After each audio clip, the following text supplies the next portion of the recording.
ताज़ा तरीन वीडियोस के लिए चैनल को सब्सक्राइब करके बेल आइकन और ऑल नोटिफिकेशन पर क्लिक करें ताकि आपको मिले हर अपडेट सबसे पहले।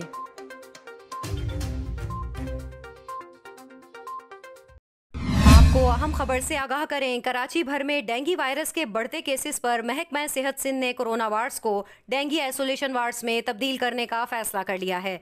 शहर में डेंगू वबाई सूरत इख्तियार कर चुका है, जिसकी वजह से अस्पतालों में डेंगू के मरीजों को दाखिल करने की मजीद गुंजाइश नहीं। वाज़ेह रहे कि इस वक्त कराची के मुख्तलिफ सरकारी अस्पतालों में 32 HDUs मौजूद हैं, जिन्हें डेंगू आइसोलेशन वार्ड में तब्दील किया जाएगा। महकमा सेहत सिंध के जारी करदा ताज़ा आदादोशुमार के मुताबिक कराची में गुज़िश्ता 24 घंटों में 403 अफराद डेंगू बुखार में मुब्तला हुए हैं। दूसरी जानिब कमिश्नर कराची ने डेंगू और मलेरिया के हवाले से स्कूलों के लिए SOPs जारी कर दिए हैं। इन SOPs का इतलाक तमाम सरकारी और निजी स्कूलों पर होगा। तमाम स्कूलों में असेंबली और PT सेशन 1 माह के लिए मुअत्तल रहेंगे। इस दौरान तलबा फुलास्तीन की शर्ट्स पहनेंगे। स्कूल मुस्तकिल बुनियादों पर डेंगू और मलेरिया स्प्रे कराने के पाबंद होंगे। इसके अलावा तमाम स्कूल मलेरिया और डेंगू के हवाले से आगाही सेशन का भी इनेकाद करेंगे।